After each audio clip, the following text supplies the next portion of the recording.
July 30వ తేదీ 2025వ సంవత్సరం బుధవారం. ఈ వీడియోలో మదనపల్లి టమాటా ధరలు ఎలా ఉన్నాయో ఈ వీడియోలో తెలుసుకుందాం. ముందుగా దిగుమతి చూసుకుంటే నిన్నటికంటే దిగుమతి 10% వరకు అయితే తగ్గింది. ఈరోజు మదనపల్లి మార్కెట్లో క్వాలిటీలు అయితే చాలా వరకు అయితే ఎక్కడా లేవు. అన్ని మిక్సింగ్ కాయలు సెకండ్ క్వాలిటీలే ఉన్నాయి. 99% అయితే ఇవే కాయలు ఉన్నాయి మార్కెట్ మొత్తము. ఇక ధరలు చూసుకుంటే ముందుగా మదనపల్లి మార్కెట్లో 25 కేజీల బాక్సులు పొడికాయలు చూసుకుంటే 100 రూపాయల నుంచి ప్రారంభమై 150, 200, 250, 300 వరకు అయితే పలికాయి. మూడో రకం కాయలు చూసుకుంటే 350 రూపాయల నుంచి ప్రారంభమై 400, 450, 500, 550, 600 వరకు అయితే పలికాయి.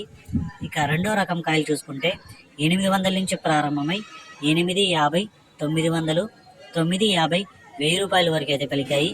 ఒకటో రకం కాయలు చూసుకుంటే 1050 రూపాయల నుంచి ప్రారంభమై 1100, 1200, అవి కూడా అక్కడక్కడ ఏడో ఒక ఐటెం మాత్రమే. ఈ 1050 నుంచి 1200కు ఏడో ఒక ఐటెం మాత్రమే. మదనపల్లిలో ఇప్పటివరకు జరిగిన వేలంపాటల ప్రకారం టాప్ రేటు 1270 రూపాయలు.